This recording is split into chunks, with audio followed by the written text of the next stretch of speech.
Welcome to Encounter, where we celebrate putting faith into action and community leaders who live out compassion, grace, and love. We're a program of the Broome County Council of Churches that addresses food insecurity through CHOW and the Greater Good Grocery, provides hospital and jail ministry, builds wheelchair ramps, and assists neighbors with transportation and shopping services through Faith in Action volunteers. We invite you to the conversation.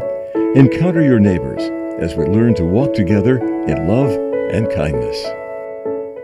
Good morning and welcome to Encounter. I'm your host today, Joe Sellepack. I'm the Executive Director at the Broome County Council of Churches. Christ is risen. He is risen indeed.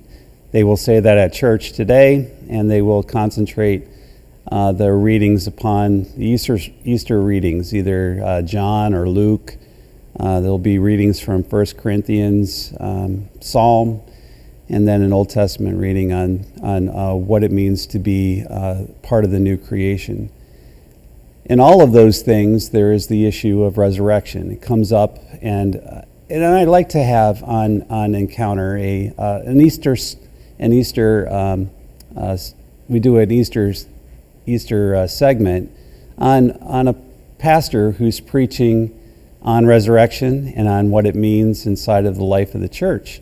We've done this for many years. And so today, Scott Parnell is going to be with us. He's with us on Encounter, and Scott is the rector or the pastor at Christ Episcopal downtown. It's nice to have you back on Encounter again, Scott. Thank you so much, Joe. I really appreciate it. Yeah, so what are you going to be how do you approach this entire idea of resurrection within the life of the church?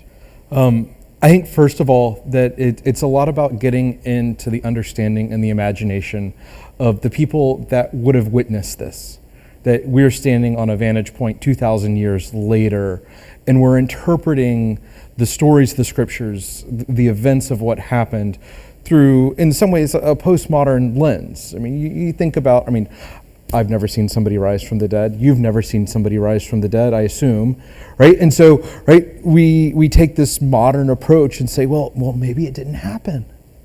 Maybe it didn't happen. And that if we bring that lens into reading the story, we miss some of the mysterium of what's happening here.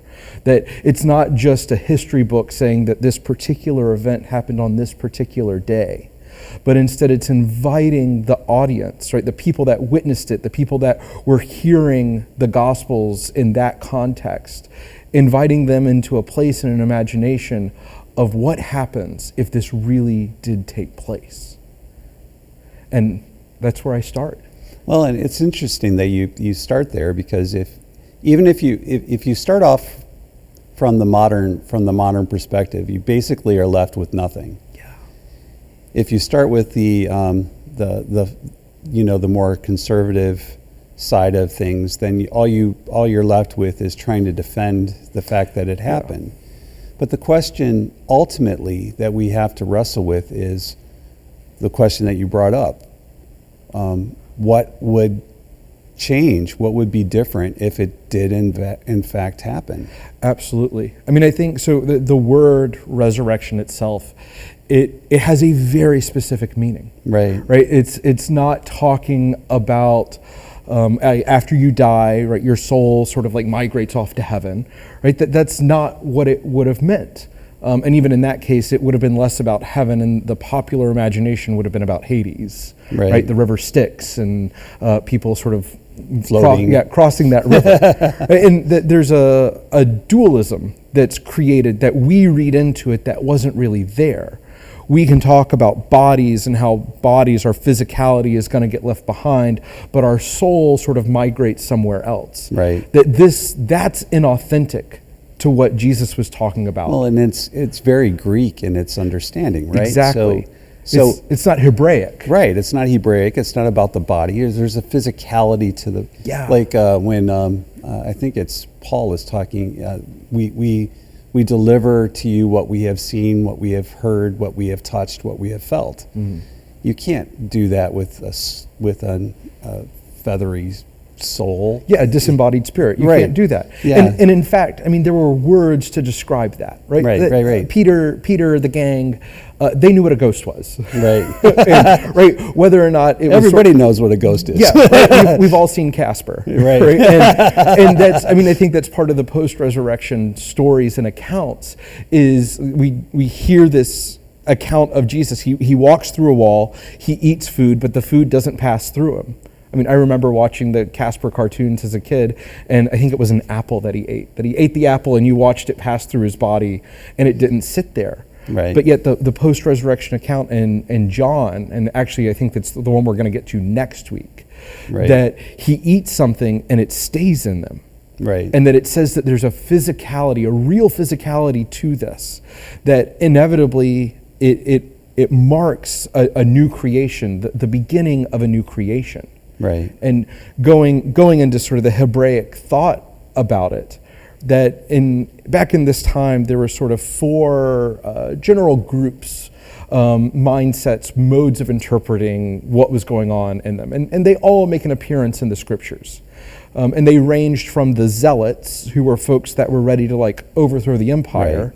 Sort of the prototypical figure that we'd associate with the zealots was Barabbas, right? We read the Good Story Friday this past week, the Passion, where Pilate releases a political prisoner, Barabbas, and that he was a zealot. He was ready, chomping at the bit to bring about a new rule in Judea. Jesus even had a zealot within. That's right, Simon the zealot. Simon as a disciple. Yeah. You had the Pharisees, and the Pharisees had a very sort of standard understanding of what resurrection meant. And that was, right, the faithful, the covenant people of God would be resurrected, as in their physicality would come back and inhabit the earth in the world to come, right? So that when God's reign finally came to earth in its fullness, that all of our ancestors, right, those that have gone on before that lived this righteous life would be resurrected physically back on this earth, not about going somewhere else as a disembodied spirit. And that would be more like in keeping with Ezekiel's understanding of the dry bones coming together. Absolutely. Well, even the Isaiah reading that we have for today, right? The new heaven and the new earth, right? It's going to come here, not go somewhere else. Right. The next group were the Sadducees, and the Sadducees, you could always pick them up because they were actually the ones that always picked fun with Jesus. They were sad, you see. they were picking fun of Jesus's perspective on resurrection. Right. There's the ridiculous story that if a man marries a woman and he dies, and she marries his brother and he dies, and so on 7 times, well, whose wife is she at the resurrection? Right. And obviously Jesus sort of dismisses that question. But yet that's sort of the consistent appearance of the Sadducees, is asking questions about resurrection because they didn't believe it. Right. And then you had the Essenes, and John the Baptizer would have been sort of our prototypical Essene.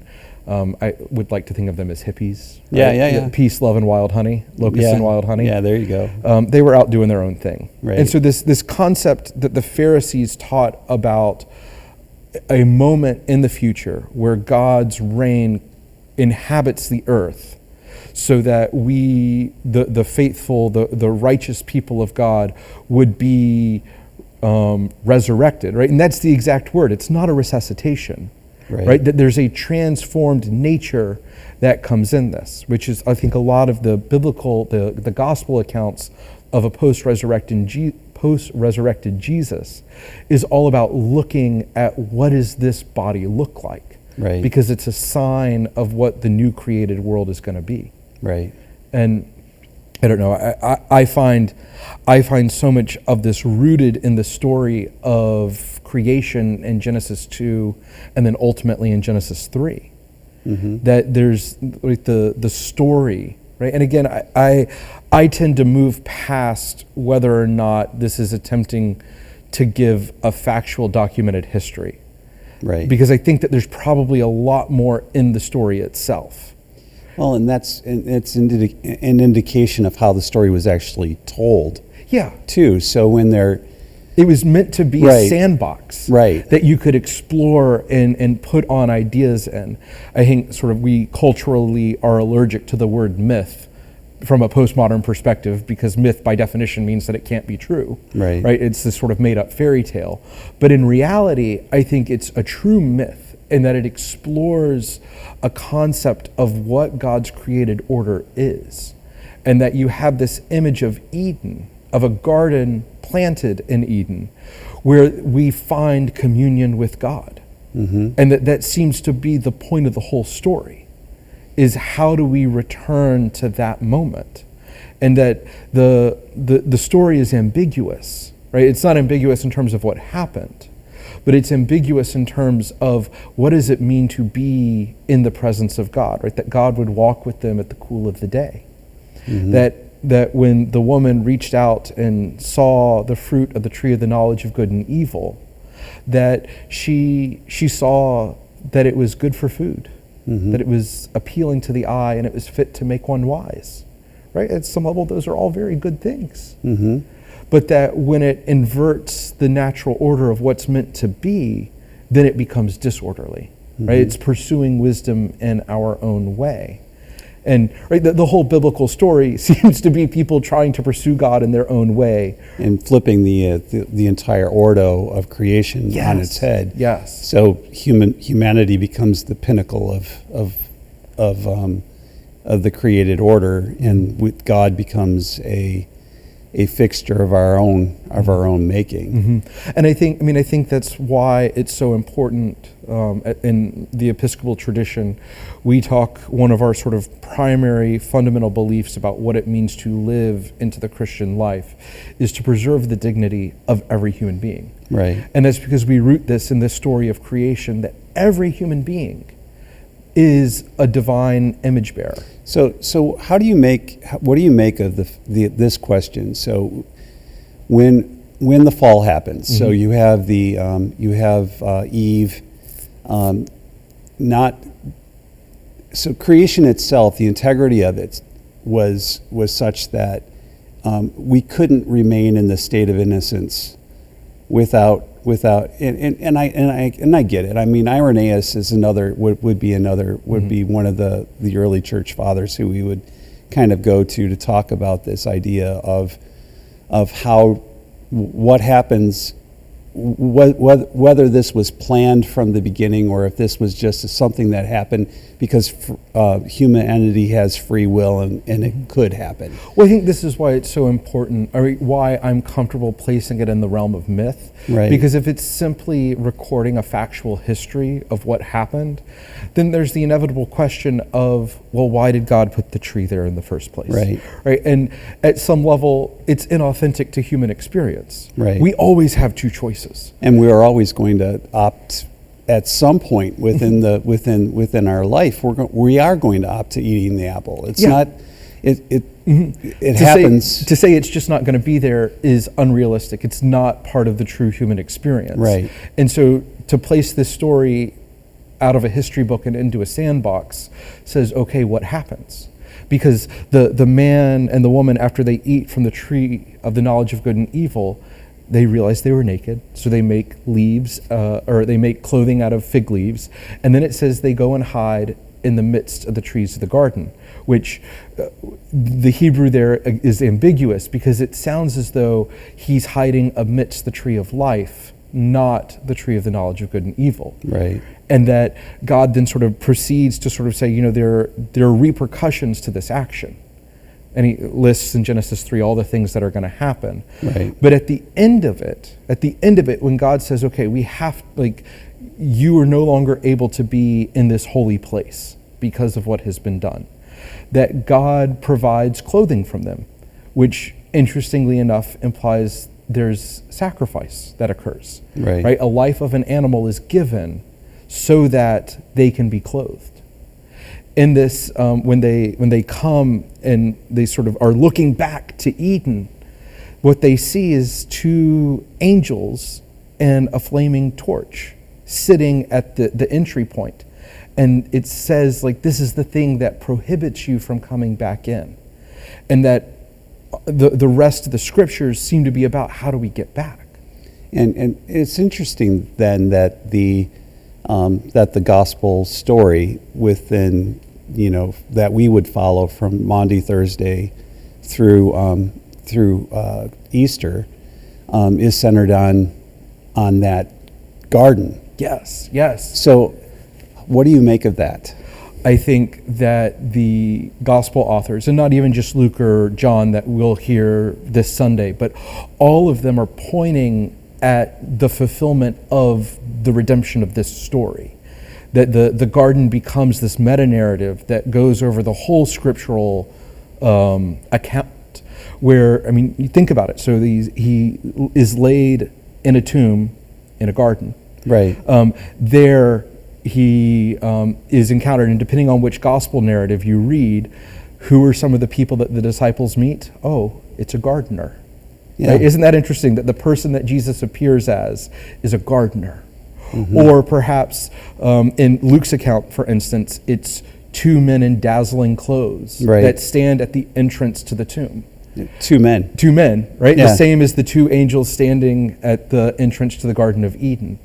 And that there's this sort of incredible curiosity of, again, it's more than just history. Right. It's history that fulfills a myth. And I'll quote my esteemed Anglican colleague, C.S. Lewis, who wrote this incredible essay called "The Myth Became Fact." Right. And it talks about, the whole essay is about how can this incredible, wondrous story, the story of Scripture, that has every component of a great fantasy novel, a great myth, right? It's got love, it's got romance, it's got violence, right? I think that at some level it's a story that Lewis and his friend J.R.R. Tolkien wish they could have written a novel like that.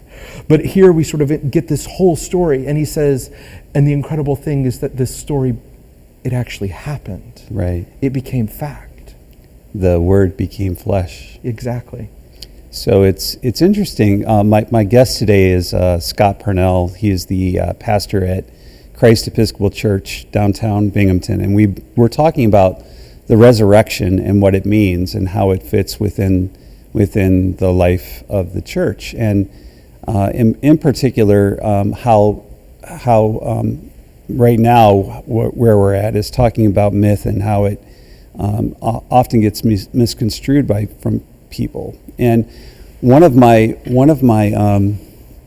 I'll just put one of my thoughts down there. So there was a debate that went on between Eric Vogelin, who is from the University of Chicago, and a guy named Claude Levi-Strauss, who wrote a whole lot on the issue of myth.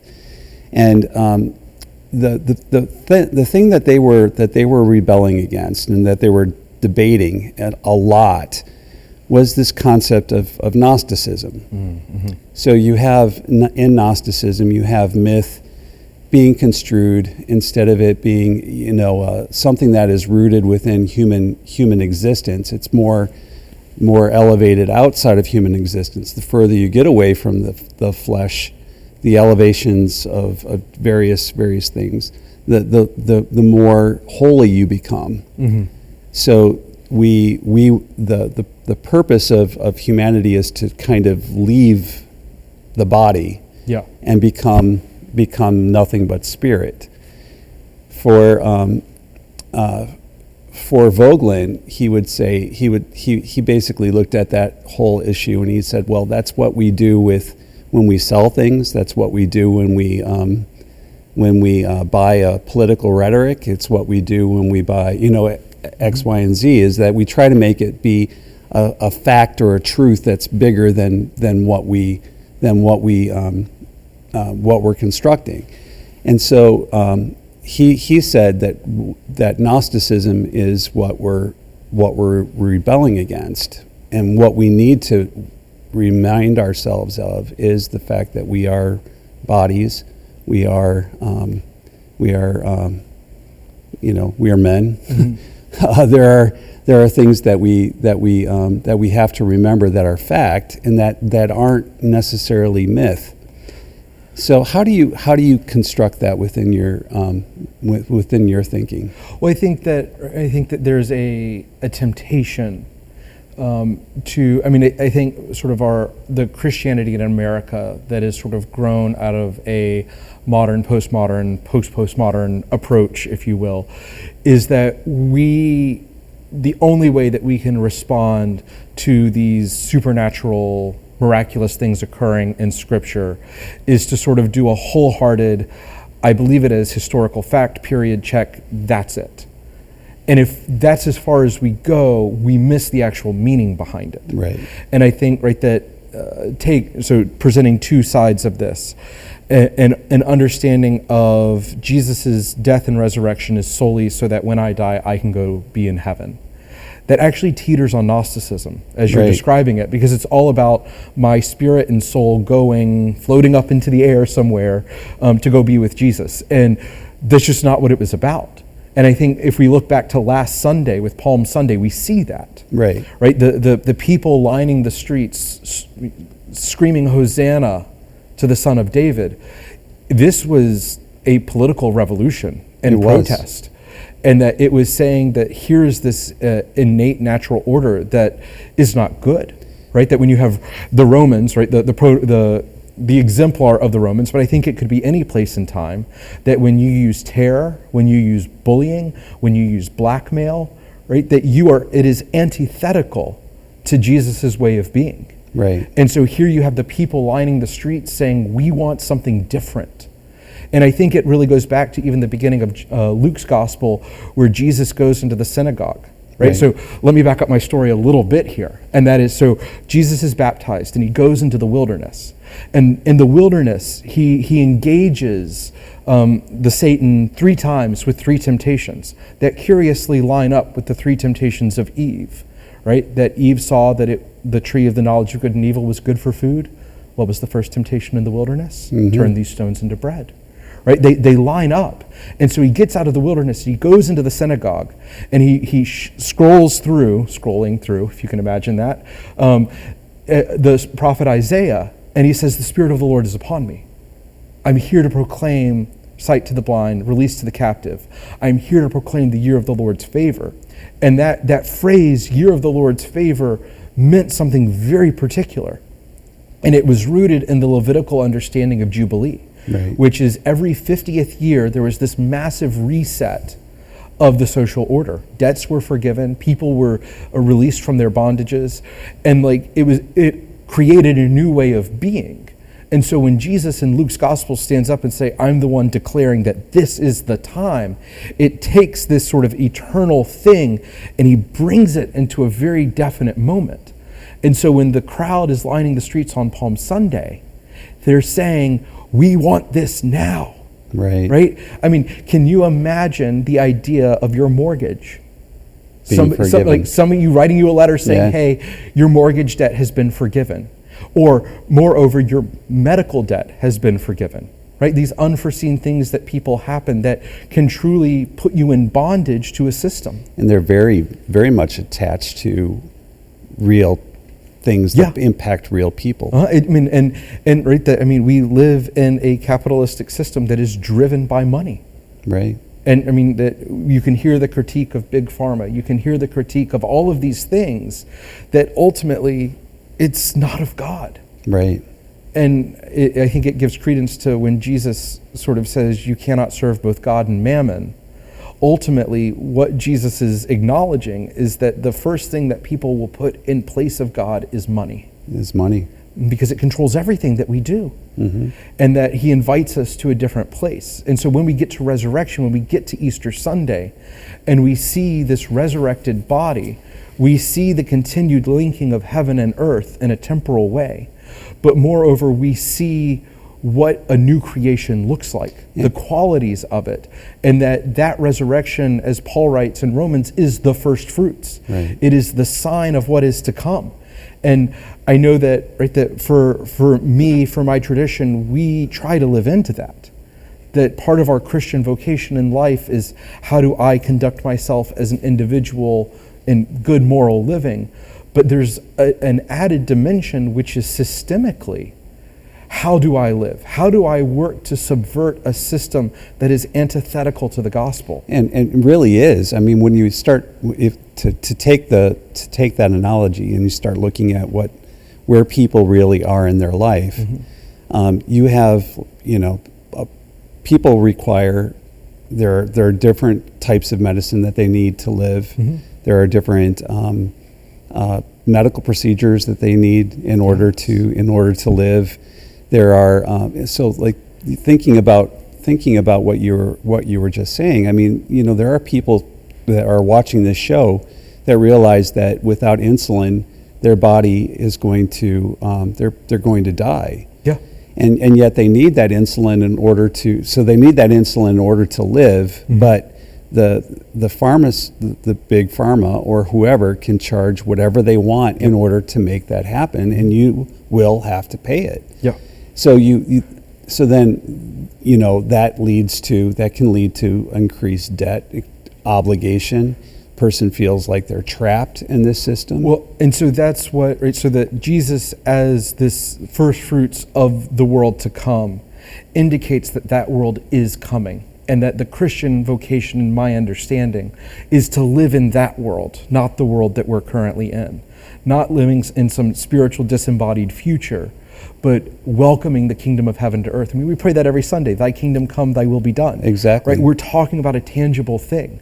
And so actually one of the things that I'm working on with Christ Church right now is we are looking to raise money to cancel medical debt. Right now I've been able to find over $600,000 medical debt in Broome County that we're looking to buy so that we can forgive it. Right, and that, I mean, I don't know if listeners, if you're able and would like to contribute towards that effort, we can do this for a penny on the dollar. For every penny you give, we are able to forgive $1 worth of medical debt. $600,000 worth of medical debt we can forgive for a total of $6,000. And I know that's not all the medical debt in Broome County. I know there's more to it, but it's what we're able to buy at that rate. And so that's what we want to do. We want to give this Jubilee as another sign of God's kingdom. We want to say what we're doing here is living into the world to come. And that, right, that if somebody's able to do that, right, please send a check to the church. Right, we're at 10 Henry Street. Please send a check, and we'll make sure that it goes to forgive people's debt. It's an incredible idea. Well, and it is what the resurrection was meant for. Yeah, it's a foretaste of the world to come. Exactly, and within the resurrection, we find Jesus a resurrected body, and he's welcoming us into the new creation. Are you going to find Jesus out there in the world with the folks who are suffering? Absolutely. Or do we just continue thinking that it doesn't really matter? Thank you for being on Encounter today, Scott. It's been a great conversation as always, and I'll have you back on and we'll talk about the ascension at some point. That sounds great. So thanks again for being on, and for all of you, I hope that you have a great Easter. Christ is risen. He is risen indeed. Be kind and generous to each other.